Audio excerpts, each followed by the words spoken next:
भक्त जनों, आज बृहस्पतिवार है। आप बृहस्पति भगवान की आज आप लोग कथा सुने।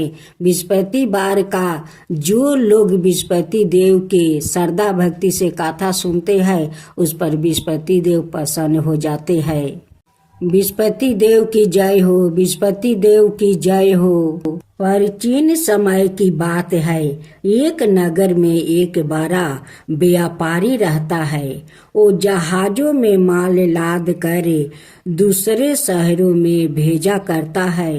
वो जिस प्रकार अधिक धन कमाता है, उसी प्रकार जी खोलकर दान भी करता है। परंतु उसकी पत्नी अत्यंत कंजूस है। वो किसी को एक डमरी भी नहीं देने देती है। एक बार सेठ जब दूसरे देश में व्यापार करने गया, तो पीछे से बृहस्पति देव ने साधु भेष में उसकी पत्नी से भिक्षा मांगने आई। व्यापारी की पत्नी बृहस्पति देव से बोली, हे साधु महाराज, मैं इस दान और पुण्य से तंग आ गई हूँ। आप कोई उपाय बताइए जिससे मेरा सारा धन नष्ट हो जाए और मैं आराम से रह सकूं। मैं यह धन लुटाता हुआ नहीं देख सकती। बृहस्पति देव ने कहा, हे देवी, तुम बड़ी विचित्र हो। संतान और धन से कोई दुखी होता है। अगर अधिक धन है तो इसे शुभ कामों में लगाया करो। कुंवारी कन्याओं का विवाह करवाओ, विद्यालय और बाग बगीचा का निर्माण करवाओ। ऐसे पुण्य कार्य करने से तुम्हारा लोक परलोक सार्थक हो सकता है। परंतु साधु की इन बातों से व्यापारी की पत्नी को खुशी नहीं हुई।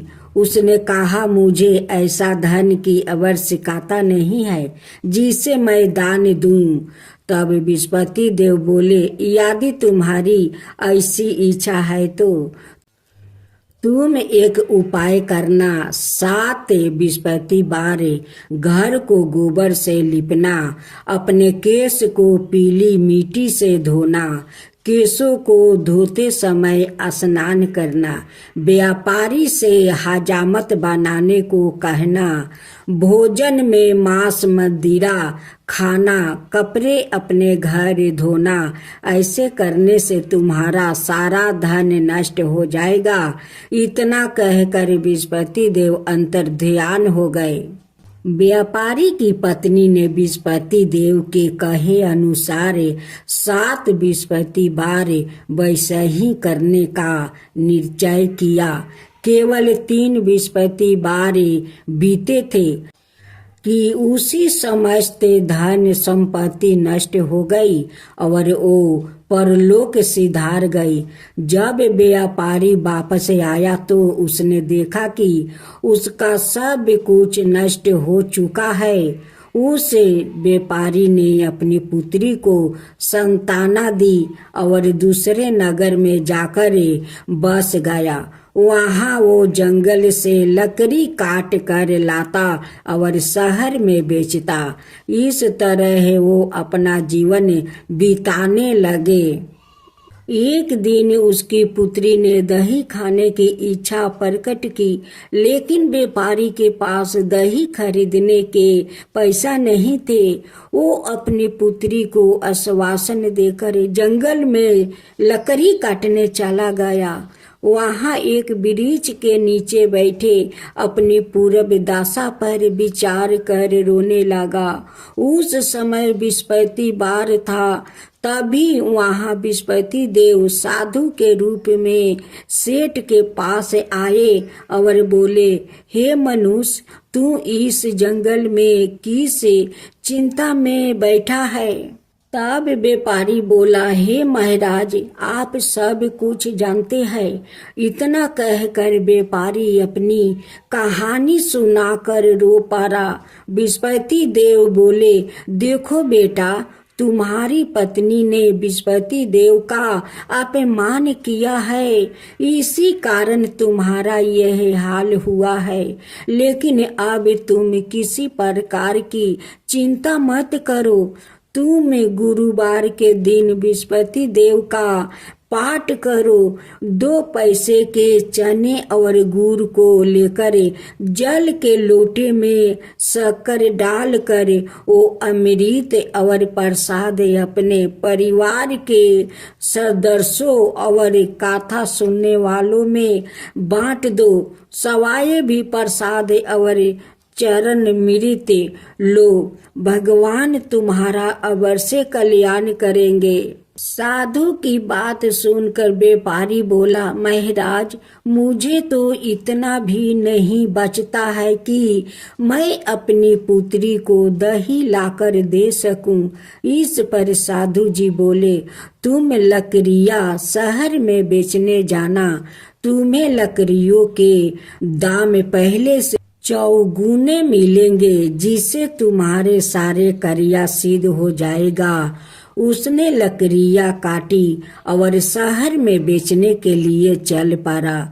उसकी लकड़ियां अच्छे दाम में बिक गई, जिसे उसने अपनी पुत्री के लिए दही लिया और गुरुवार की कथा हेतु चना गुड़ लेकर कथा की और प्रसाद बांट कर सवाए भी खाया। उसी दिन से उसकी सभी कठिनाइयां दूर होने लगी। परंतु अगले बृहस्पतिवार को वो कथा करना भूल गया। अगले दिन वहां के राजा ने एक बड़े यज्ञ का आयोजन करे पूरे नगर के लोगों के लिए भोजन का आयोजन किया है। राजा की आज्ञा अनुसार पूरा नगर राजा के महल में भोजन करने गया, लेकिन व्यापारी वो उसकी पुत्री तनिक विलंब से पहुँचे। अंत उन्हों दोनों को राजा ने महल में ले जाकर भोजन करवाया। जब वो दोनों लौट कर आए तभी रानी ने देखा कि उसकी खूंटी पर टांगा हार गायब है। रानी को व्यापारी और उसकी पुत्री पर संदेह हुआ कि उसका हार उन दोनों ने ही चुराया है। राजा की आज्ञा से उन दोनों को कारावास की कोठरी में कैद कर दिया गया।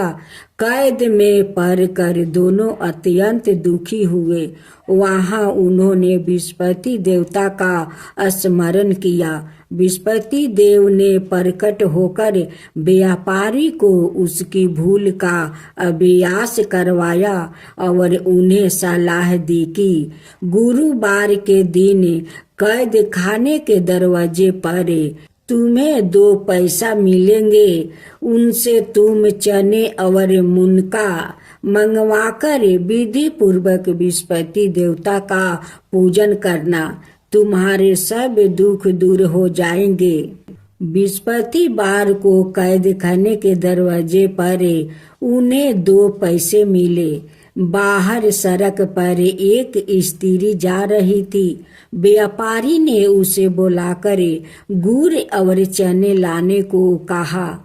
इस पर वो स्त्री बोली, मैं अपनी बहू के लिए गहने लेने जा रही हूँ, मेरे पास समय नहीं है।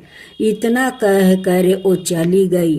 थोड़ी देर बाद वहां से एक और स्त्री निकली। व्यापारी ने उसे बुलाकर कहा कि हे बहन, मुझे बृहस्पतिवार की कथा करानी है, तुम मुझे 2 पैसे का गुड़ चना ला दो। बृहस्पति देव का नाम सुनकर वो स्त्री बोली, भाई, मैं तुम्हें अभी गुड़ चना लाकर देती हूँ। मेरा एकलौता पुत्र मर गया है। मैं उनके लिए कफन लेने जा रही थी, लेकिन मैं पहले तुम्हारा काम करूंगी, उसके बाद अपने पुत्र के लिए कफन लाऊंगी। वो स्त्री बाजार से व्यापारी के लिए गुड़ चना ले आई और सवाए भी बृहस्पति देव की कथा सुनी। कथा के समाप्त होने पर वो स्त्री कफन लेकर अपने घर गई। घर पर लोग उसके पुत्रा की लाश को राम नाम सत्य है कहते हुए शमशान ले जाने की तैयारी कर रहे थे। स्त्री बोली, मुझे अपने बेटे का मुख देख लेने दो। अपने पुत्रा का मुख देख कर उस स्त्री ने उसके मुंह में प्रसाद और चरना मृत डाल दिया। प्रसाद और चरना मृत के प्रभाव से वो पुनर्जीवित हो गया। पहली स्त्री जिसने बृहस्पति देव का निरादर किया था, वो जब अपने पुत्रा के विवाह हेतु पुत्रा वधू के लिए गहने लेकर लौटी और जैसे ही उसका पुत्रा घोड़ी पर बैठकर निकला, वैसे ही घोड़ी ने ऐसी उछाल मारी कि वो घोड़ी से गिरकर मर गया। यह देख स्त्री रो रो कर बृहस्पति देव से क्षमा याचना करने लगी। उस स्त्री की मिनती से बृहस्पति देव साधु भेष में वहां पहुंचकर कहने लगे, देवी तुम्हें अधिक विलाप करने की आवश्यकता नहीं है। यह बृहस्पति देव का अनादर करने का कारण हुआ है।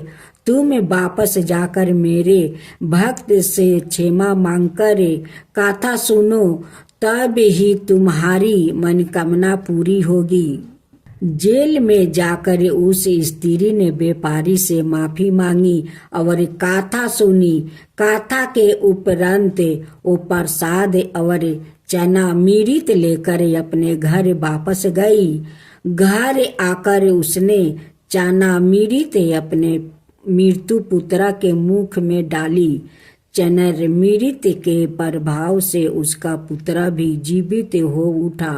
उसी रात बृहस्पति देव राजा के सपने में आया और बोले, हे राजन, तुम जिस व्यापारी और उसके पुत्री को जेल में कैद कर रखा है वो बिल्कुल निर्दोष है।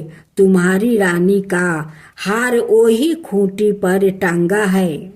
दिन निकला तो राजा रानी ने हार खूंटी पर लटका हुआ देख कर राजा ने उस व्यापारी और उसकी पुत्री को रिहा कर दिया और उन्हें आधे राज्य देकर उसकी पुत्री का विवाह ऊंचे कुल में करवाकर दहेज में हीरे जवाहरात दिया।